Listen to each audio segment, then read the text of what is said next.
Thank you, Jenny. I'd like to firstly thank Jenny for inviting me here today on behalf of Marrickville Council.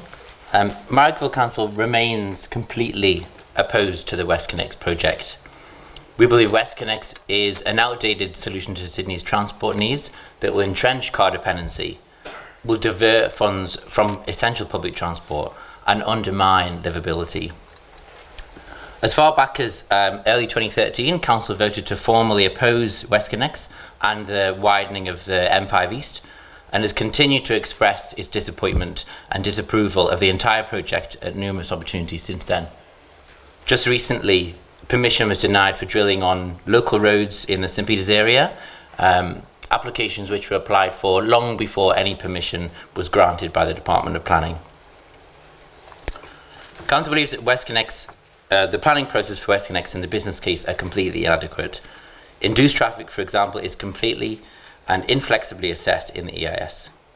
Impacts on public transport patronage and active transport volumes are not examined. The updated business case actually acknowledges that the construction of new roads can induce more people to travel by car, but the EIS makes no attempt to address any of this.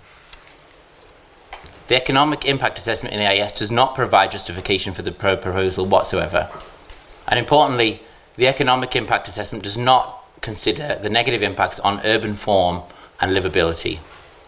Yet concerns put forward in submissions on the EIS by many, including councils, were largely brushed aside. Where is the detailed cost-benefit analysis? The decision that a motorway is the preferred option appears to have been made long prior to the development of an EIS and prior to the development of a transparent business case that includes serious consideration of mixed mode alternatives. A business case that examined this may have been a more effective means of meeting the objectives of a plan for growing Sydney. We believe the model forecasts for daily traffic volumes are completely inconsistent and incongruent with itself. We have serious concerns about WestConnex's contribution to traffic growth and increased parking demand across the LGA. WestConnex's own figures indicate that King Street is predicted to actually increase, not what Duncan Gay would have you here, by 15% by 2031, and Edgware Road by 22% by 2031, all of which leads to pressures for new or expanded clearways with subsequent amenity and business impacts, particularly along streets like King Street. In response to Marrickville Council's EIS submission on the matter of potential clearways along King Street, which we've kept raising, WestConnex stated that its position remained unchanged from previous statements and that modifications do not form part of the project. There was nothing new. However, in the same response that WestConnex has made to the EIS to the submission made by the New South Wales scientist and engineer, WestConnex stated, quote, "Should data reveal changes associated with actual driver route choice to be sufficient to explore mitigation measures, Roads and Maritime would develop such interventions as are necessary."